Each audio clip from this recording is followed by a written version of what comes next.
Comme l'argile, l'insecte fragile, l'esclave docile, je t'appartiens. De tout mon être, tu es le seul maître. Je dois me soumettre, je t'appartiens. Si tu me condamnes, si tu me damnes, voici mon âme, voici mes mains, avec les peines, l'amour et la haine qui coulent dans mes veines. Je t'appartiens.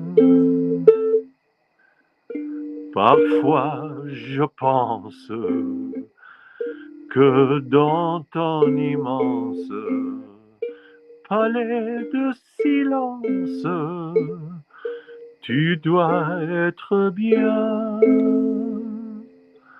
Je ne suis qu'un homme, rien qu'un pauvre homme. Voici mon âme, voici mes mains, voici mon âme, je t'appartiens. I belong to you. Je t'appartiens. I belong to you. It's that, retrograde conception of love confounded with ownership.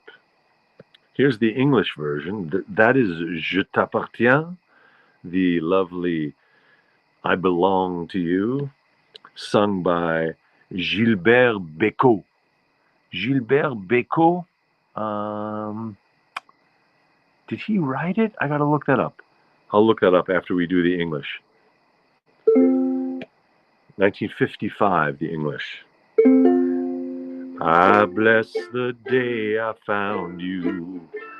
I want to stay around you, and so I beg you, let it be me. Don't take this heaven from me. If you must cling to someone now and forever, let it be me. Each time we meet, love, I find complete love. That's a little bit. Each time we meet, I find complete love. Okay, that's fine. I feel like that's maybe like an exaggerated. That's like if you go to a restaurant and it's really good, but you give it 5 stars on Yelp. It's not 5, it's 4, but still, you want to say it's 5. Each time we meet, I find complete love. But okay. Without your sweet love, what would life be? So never leave me lonely. Tell me you love me only, and that you'll always let it be me.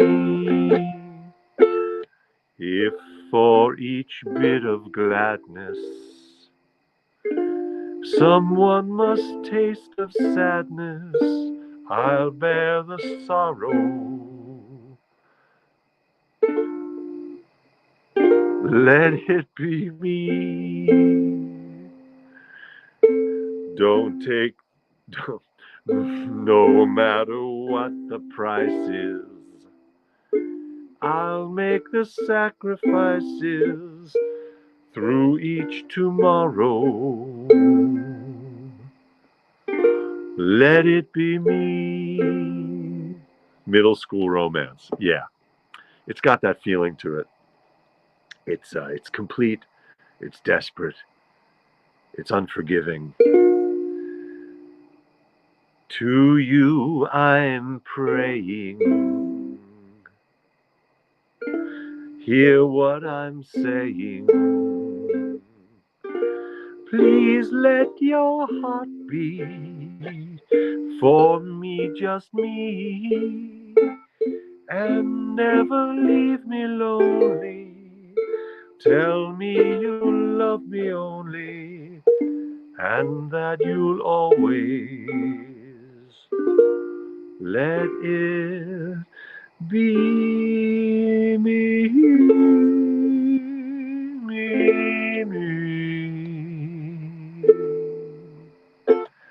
Let it be me, je t'appartiens. That's one of those hit 1950s French songs that they turned around and wrote some English lyrics for and turned it into a hit over here in the Anglophone world. That let's look something up about that. So the English words were by Man Curtis, man with two N's, Man Curtis. The French words by Pierre Delano, Delano, like Franklin Delano, I guess. Yeah, let it be. Let it be. When I find myself, let it be me. That would be a good mashup. There's an incredible band on YouTube. You got to look these people up. They're really amazing.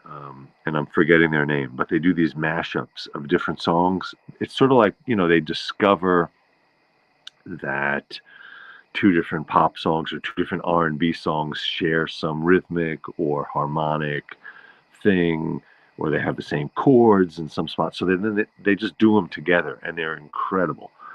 They have like millions and millions of views for their things. I think they're based in LA.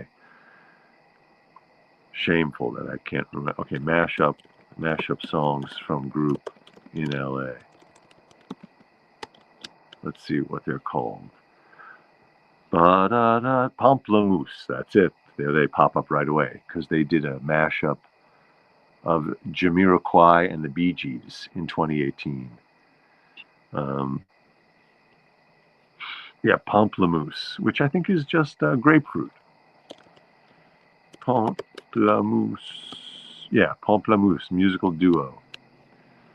Man, these guys are incredible. And then they have really charming videos of their creative process where they just start jamming and they start exploring a rhythm or a riff, and the singer starts to improvise. Different people throw in their ideas, and it's just great. I can't recommend it highly enough. I can't recommend it highly enough. Hello, everyone, and good evening. That's me.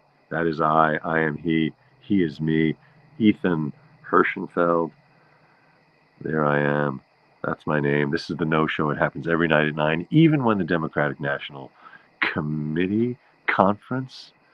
What does that C stand for? The Democratic National Committee, I guess. Even when they're meeting. I watched some of it. It was fun, this roll call. I was just watching it. They had a DJ, so they were making it like a party. The MC had a particular style, which was kind of entertaining.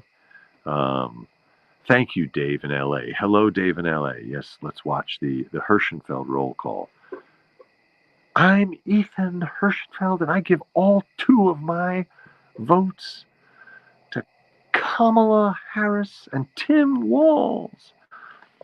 It was interesting. I noticed that Puerto Rico, they mispronounced Kamala. He said Kamala. And there was an island nation that, to my shame, but I'm owning up to it, to my shame, I didn't even know they were, they had votes or delegates to, I didn't know they had delegates. Was it Mauritius? It wasn't Mauritius. It wasn't Mauritania. Maybe it was Mauritania. Mauritania. No, it was not Mauritania. That's in Africa. Mauritius. U.S. delegates. What was that country? I don't know. It wasn't Guam, but yes, Guam. I know Guam has some electoral, is it votes or delegates? In any case, but yes, Guam for sure. Convention, Democratic National Convention. Thank you, Jill. There we go. Wah, wah, wah, wah, wah. I agree with you, Mary. Hello, Mary in Chicago. Coming to us from the DNC, not to be confused with the DMZ. The DNC, I agree with you, Mary, that the French is nicer in this song. It sounds more heartfelt and it sounds somehow more profound, or that could just be a linguistic smoke and mirrors. When something's in French or when something's in a language that's not your native language, it sounds a little deeper, maybe. But I feel like in the English version, Let It Be Me, it just sounds more like a little bit bubblegum pop. Maybe that's probably the wrong word. It's not bubblegum pop, but it sounds like a 50s pop, sort of like Everly Brothers or um, something very lighthearted. Whereas in the French, it sounds a little more poetic. American Samoa, that sounds right. Yes, I love Puerto Rico's announcement in Spanish also, but I did not love that they mispronounced Kamala. Come on, people. If you're there on the floor, you got to say the name right. Am I right? Am I right? I'm right. Da, da, da, da, da, da, da. Bubblegum pop, very good. Richard says, I pop bubblegum all the time. There was a real renaissance of bubblegum when I was a kid in around 1977. Things appeared like Bubble Yum, and Freshen Up gum, which had a liquid center. This all happened about 48 years ago. It was a whole thing. It was a movement. There were advertisements for bubble gum. They suddenly got bigger and sweeter and more compelling. I think before that it was bazooka, which was just like it was like putting a piece of Lego in your mouth. You had to really work that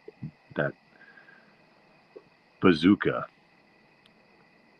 before it turned into gum.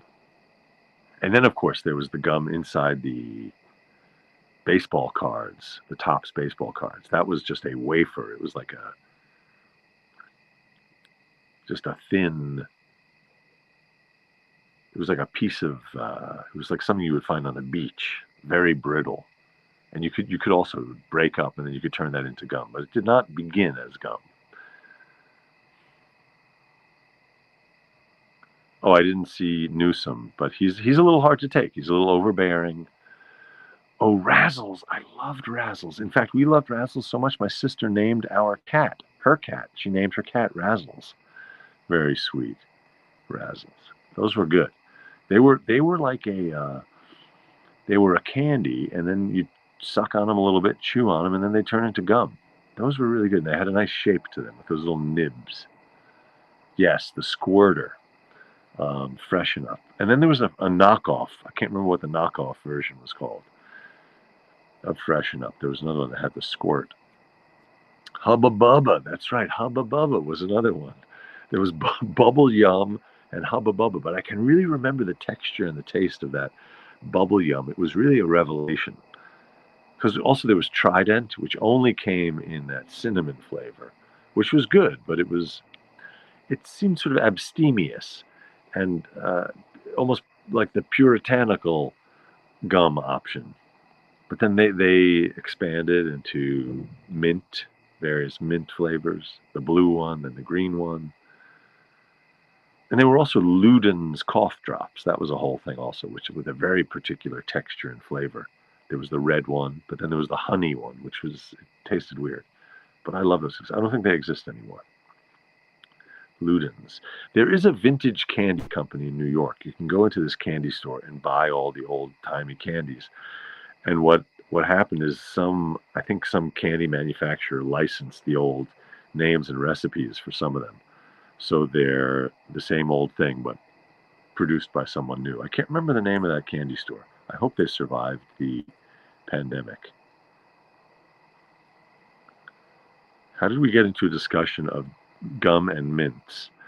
You know, Mila, if I knew the answer to that question, my life would be so different. because that would mean I had a brain that functioned I would, the person who could answer that question would have a much more linear uh, style of thinking and moving through the day. I expatiate. I'm taking a mental stroll. As I mentioned, the subtitle of this show, this is the No Show, welcome to the No Show, but the subtitle of this show, or the alternate title for the show, is But I Digress. So welcome to But I Digress for the evening. So I don't know how that digression happened. I'm expatiating, just taking a stroll. I'm going to sneeze, by the way. And then I'm going to sing.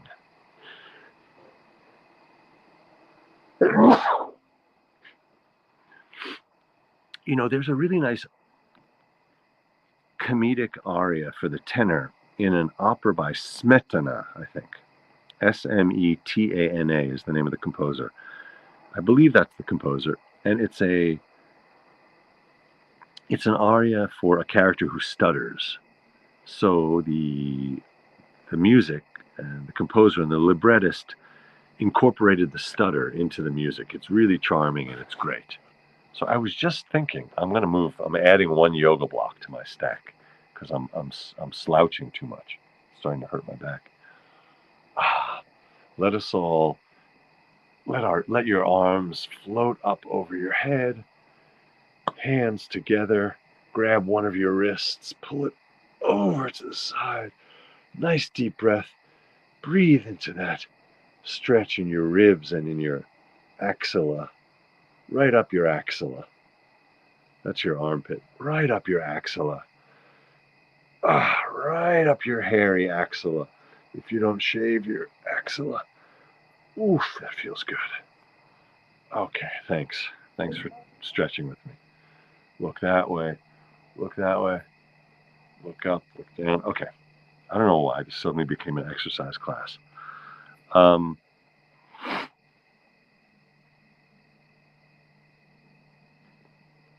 I've lost my train of thought. If anyone wants to remind me where I was before I suddenly started, listen to Chuck Schumer's accent and then listen to Robert Caro's accent. Robert Caro, who wrote The Pawnbroker, the story of Robert Moses, and he wrote the giant Lyndon Johnson biography. And he wrote a biography of his writing process called Working. Yes, expatiating. Oh, I was talking about expatiating. Yeah. And then what the hell was before that? Oh, great. Leslie just informed us. Oh, the stutter aria. Thank you so much, Jill. We got it. The stutter aria. I appreciate your help in getting me back on track. So, what I was thinking was, because I said I'm going to sing, but first I'm going to sneeze, I thought there should be a sneezing aria.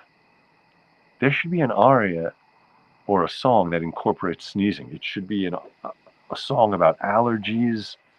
Does that exist? I feel like in the musical theater canon, some composer, some clever composer in the 40s or 50s must have written a character. Oh, of course, there is. What's her name? She has the grip in Guys and Dolls. It's in there, the flu. So I guess she is sneezing in there. I remember the first time I heard that it was a girl in my high school who was a year younger than I, and she sang it at a talent show, and I was blown away because, like, when you see someone who can do musical theater for the first time, and of course if they're like 16 and they're doing it, it was just incredible. And that music and those lyrics are really funny. Is it called The Grip? La Grip. That's what it is. La Grip. La Grip. She does it in French for some reason. La grippe, the influenza or flu. That's just the French word for. Look, we're back into French today. So that's Guys and Dolls. I'm going to see if that's Guys and Dolls. Adelaide's Lament, it's called. Adelaide's Lament. Wah, wah, wah, wah, wah, wah. La, la, la, la. Please look up Adelaide's Lament and listen to it. I think it's genius. Yeah, there it is. Psychosomatic symptoms difficult to endure affecting the upper respiratory tract. In other words, just from waiting around for that little band of gold, a person can develop a cold. It's so funny.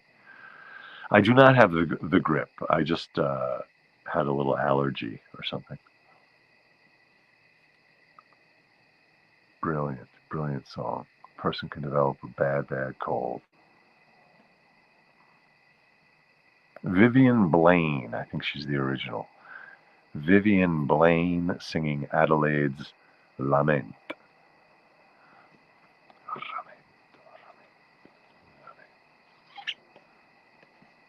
Wait, you have wild cherry Ludens right there? Oh, Ludens. I'm sorry, I had it wrong. Thanks, Mom. I was talking about Pine Brothers. Pine Bros. Yeah, Ludens still exist. But Pine Bros. Look them up. Pine Bros. You remember those?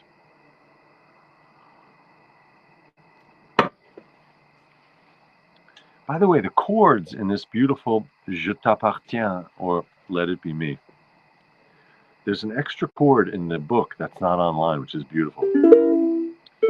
I bless the day I found you. That's C sharp diminished. I bless the day I found you. I want to stay around you. And so I beg you. And then there's disagreement here also.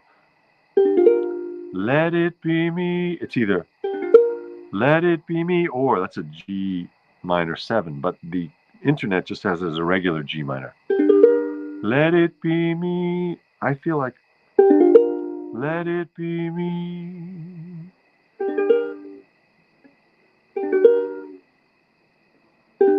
Let it be me. I don't know. Let it be me. I guess those G's, it works either way. But to me, that little extra C sharp diminished is beauteous. Okay, well, let's do another song. Oh my gosh, the time is flying. So I went to swim today. Listen to what happened. Let me tell you a little story. Both about botany and about the tides. Hey, what's up, Rafi? It's just a sweatshirt, but thank you. Yeah, it was a gift from Kirsten. It's this company, Only NY, and they licensed like the Parks Department and they licensed the MTA. So, yeah. Anyway, here's the story. Last year there were 40 or so apples, maybe 36. I sing cursed is the day I found you for 36. All right. Richard is saying instead of I bless the day I found you in the lyrics, it's I curse the day. Yeah, I hear you. You know, life can be challenging. So there were about 36 apples on the tree last year. This year there are two, just two apples on the tree.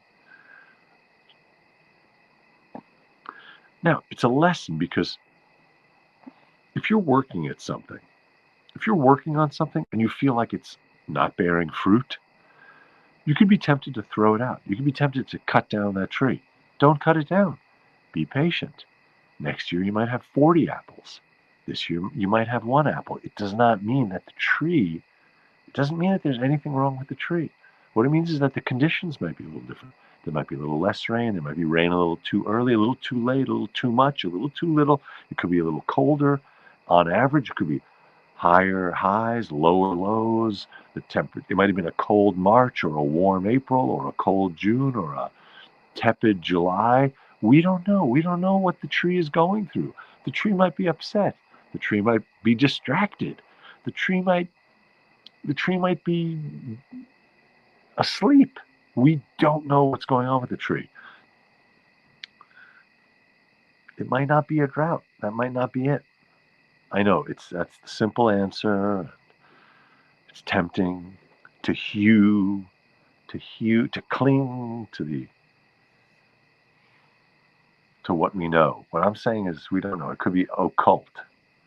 Occult. Okay, that happened. Remember, the tree is fine. You might look at that tree and say, oh my God, it only has 1 apple or has no apples. What's wrong with the tree? Nothing's wrong with the tree. Let that be a lesson to you. That's a sort of Dr. Benjamin insight. Here's the other insight. Today I went to swim. I went to swim at high tide because it's nicer to swim at high tide. Thank you, Leslie. Namaste. I went to swim. High tide is nicer for swimming. There's more water. It was so blustery and windy and so choppy. I said, no, not going to swim. I'm going to wait till around 5. Plus around noon when I went, very sunny. It's not dermatologically recommended. So I said, I'm not going to swim. I'm going to swim later. I went back at around 5 o'clock. Low tide. There's no water. What does that teach us? I went at noon. There was a lot of water, but it was too choppy. Then I went at 5. The water was still, but there wasn't enough of it. What does that teach us?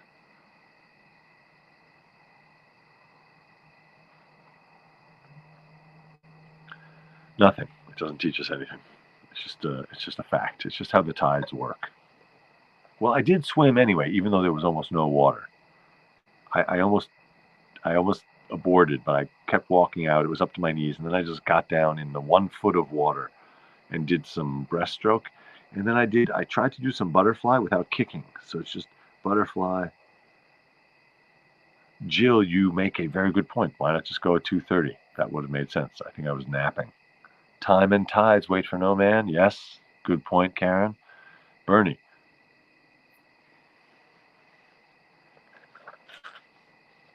Okay, Bernie is on.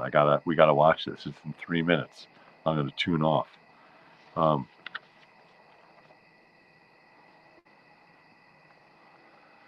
What it means is that, nature moves along, things happen in cycles. And is this the little girl I married? Is this married, carried? Is this the little girl I carry? Is this the little boy at play? I don't remember growing older. When did they? When did she get to be a beauty? When did he grow to be so tall? Wasn't it yesterday when they were small? Sunrise, sunset, sunrise, sunset. Wait, let's do that again. Sunrise, sunset, sunrise, sunset. Swiftly flow the days.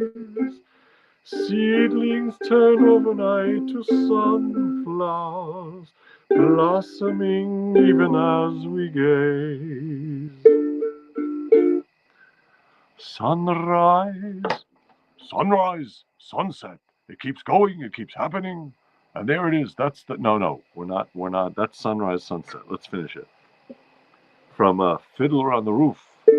Sunrise, sunrise, sunset, sunrise, sunset. Swiftly fly the years, one season following another, laden with happiness and tears. Leslie says, why are you rolling your R's? Because that's how you say your R's in Yiddish. Rise, sunrise, sunrise, sunset. No, Leslie, you bring up a very good point. Why was I rolling my R's? Just to be silly. Really no reason. Fiddler on the Roof. All right, that's a nice song. Someone wrote in this book the Muesli song. Muesli? I wonder what that means. The Moseley song. By the way, don't forget to look up Vivian Blaine singing Adelaide's Lament. The Moseley song. Will Moseley, good, bad book. I don't know what that is. Oh, no, that's Mosley. I don't know what Moseley is. Okay, listen to me. Listen to me, people. Listen to me. Tune off of this show. Don't waste your time. Turn this off and go over to the DNC and watch Bernie give his talk. Okay, everybody. Good night. Good luck. God bless. And I will see you tomorrow night at 9 p.m. right here. 9 p.m. East, 6 p.m. West, 8 p.m. Chicago. I'll see you all tomorrow. Thank you very much for tuning in. This has been The No Show. The No Show.